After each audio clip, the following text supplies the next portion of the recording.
यह कहानी केवल एक कछुए और मगरमच्छ की नहीं है, बल्कि यह आपके भीतर छिपे उस संघर्ष की कहानी है जो हर दिन आपको आगे बढ़ने या रुक जाने के लिए उकसाता है।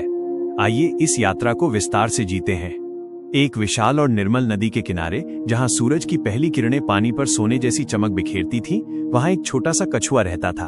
वो कछुआ शरीर से छोटा था, उसकी गति धीमी थी, लेकिन उसकी आंखों में एक ऐसी चमक थी जिसे आंतरिक स्थिरता कहते हैं। वो घंटों पत्थर पर बैठकर नदी के बहाव को देखता और जीवन की लय को समझता। उसी नदी के गहरे और मटमैले पानी में एक विशालकाय मगरमच्छ रहता था। उसकी मांसपेशियां फौलाद जैसी थीं और उसके जबड़े मौत का पैगाम। उसे अपनी शक्ति पर इतना घमंड था कि वो भूल गया था कि नदी सबकी है। वो अक्सर छोटे जीवों को डराता, पानी में हलचल पैदा करता और अपनी गर्जना से पूरे किनारे को थर्रा देता। प्रेरणा की पहली किरण। अक्सर हमारे जीवन में भी दो तरह की आवाजें होती हैं। एक मगरमच्छ जैसी जो शोर मचाती है, जो हमें बताती है कि जिसके पास ताकत और संसाधन है वही जीतेगा, और एक कछुए जैसी जो धीरे से कहती है कि शांत रहो, तुम्हारा समय आएगा। एक दोपहर, जब गर्मी अपने चरम पर थी, मगरमच्छ ने किनारे पर कछुए को धूप सेंकते देखा। मगरमच्छ ने अट्टहास किया और बोला, ऐ सुस्त जीव, तेरा वजूद क्या है? तू आधा घंटा तो एक पत्थर चढ़ने में लगा देता है। देख मुझे, मैं एक झटके में नदी पार कर लेता हूं। तू तो प्रकृति की एक गलती है। कछुआ चुप रहा। उसने अपनी गर्दन उठाई और शांति से कहा, शक्ति प्रदर्शन से श्रेष्ठता सिद्ध नहीं होती मित्र। श्रेष्ठता लक्ष्य तक पहुंचने के समर्पण से सिद्ध होती है। मगरमच्छ तिलमिला गया। चुनौती देता है मुझे? ठीक है, कल सुबह सूरज उगते ही इस किनारे से उस पार के पुराने बरगद के पेड़ तक की दौड़ होगी। जो पहले पहुंचेगा वही इस नदी का असली राजा कहलाएगा। जंगल में खबर आग की तरह फैल गई। बंदरों ने शोर मचाया, हाथियों ने चिंघाड़कर सभा बुलाई। सबको लगा कछुआ पागल हो गया है। भला एक पहाड़ जैसे मगरमच्छ के सामने एक कंकड़ जैसा कछुआ कैसे टिकेगा? अगली सुबह नदी का किनारा खचाखच भरा था।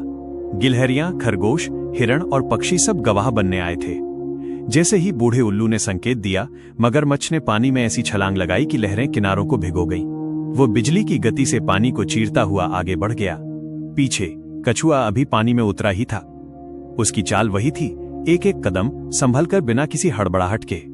भीड़ में से कोई हंसा, देखो कछुआ अभी भी शुरुआती रेखा के पास है, ये तो हार चुका है। जीवन का पाठ। जब आप अपनी सफलता की यात्रा शुरू करते हैं तो दुनिया आपको धीमा कहेगी। लोग आपकी तुलना उन लोगों से करेंगे जो आपसे बहुत आगे निकल चुके हैं। लेकिन याद रखिए, आपकी दौड़ दूसरों से नहीं, खुद से है। आधे रास्ते तक पहुंचते पहुंचते मगरमच्छ ने पीछे मुड़कर देखा। कछुआ तो कहीं नजर भी नहीं आ रहा था। मगरमच्छ के मन में अहंकार ने घर कर लिया। उसने सोचा, ये तो मजाक है, वो बेचारा तो शाम तक भी यहां नहीं पहुंचेगा। क्यों ना मैं इस ठंडी छांव वाली काई पर थोड़ी देर सुस्ता लूं? जीत तो मेरी ही है। अहंकार हमेशा आराम और लापरवाही का चोगा पहनकर आता है।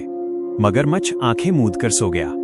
उसे अपनी गति पर इतना भरोसा था कि उसने समय की कद्र करना छोड़ दिया। इधर कछुआ थका हुआ था। धूप तेज थी, पानी का बहाव विपरीत था, लेकिन उसके मन में एक मंत्र चल रहा था, रुकना नहीं है। उसने ये नहीं देखा कि मगरमच्छ कहाँ है। उसने सिर्फ उस पुराने बरगद के पेड़ को देखा जो उसका लक्ष्य था। घंटे बीत गए। सूरज ढलने को था। मगरमच्छ की नींद अचानक एक शोर से खुली। उसने देखा कि किनारे पर खड़े जानवर जोर जोर से चिल्ला रहे थे। उसने झटके से पानी में छलांग लगाई और पागलों की तरह तैरने लगा। लेकिन जब वो किनारे के करीब पहुंचा तो उसके पैरों तले जमीन खिसक गई। वो छोटा सा, धूल से सना हुआ कछुआ अपनी धीमी लेकिन अटल चाल से बरगद की जड़ों को छू चुका था। पूरा जंगल कछुआ कछुआ के नारों से गूंज उठा। मगरमच्छ का विशाल शरीर पसीने से तरबतर था, लेकिन उसकी हार उसके चेहरे पर लिखी थी। वो हार गया था, अपनी गति से नहीं, अपनी मानसिकता से। जब कछुआ विजेता बना तो उसने मगरमच्छ से एक ऐसी बात कही जो आपके दिल में उतर जानी चाहिए। मित्र, तुम्हारी ताकत तुम्हारी मांसपेशियों में थी, लेकिन मेरी ताकत मेरे मन की निरंतरता में थी। तुमने अपनी जीत का जश्न शुरू होने से पहले ही मना लिया और मैंने अपनी हार का डर शुरू होने से पहले ही खत्म कर दिया था। इस कहानी से आपके लिए अनमोल सीख। कंसिस्टेंसी ही सुपर पावर है। प्रतिभा, टैलेंट आपको शुरुआत दे सकती है, लेकिन केवल निरंतरता ही आपको फिनिश लाइन तक ले जाएगी। दुनिया प्रतिभाशाली हारने वालों से भरी पड़ी है, लेकिन एक लगातार चलने वाला कभी असफल नहीं होता। भीड़ के शोर को अनसुना करें। जब आप धीमे होंगे लोग मजाक उड़ाएंगे। जब आप जीतेंगे वही लोग तालियां बजाएंगे। कछुए ने कभी किनारे पर खड़े जानवरों की तरफ नहीं देखा, उसका ध्यान केवल लक्ष्य पर था। अपनी गति का सम्मान करें, हर किसी का टाइम जोन अलग होता है। कोई 20 की उम्र में करोड़पति बनता है, कोई 50 की उम्र में शुरू करता है। अगर आप बढ़ रहे हैं तो आप सही हैं। अति आत्मविश्वास का अंत है, जिस पल आप यह मान लेते हैं कि मुझे अब और मेहनत करने की जरूरत नहीं है, उसी पल आपकी हार तय हो जाती है। भीतरी शांति। कछुआ इसलिए जीता क्योंकि वो भीतर से शांत था। अशांत मन हमेशा बाहरी परिस्थितियों पर निर्भर रहता है, जबकि शांत मन खुद की लय पर चलता है। दोस्तों, आज खुद से वादा कीजिए कि आप छोटा कदम उठाएंगे, लेकिन हर रोज उठाएंगे। आप तब तक नहीं रुकेंगे जब तक आप अपने बरगद के पेड़ को छू न लें।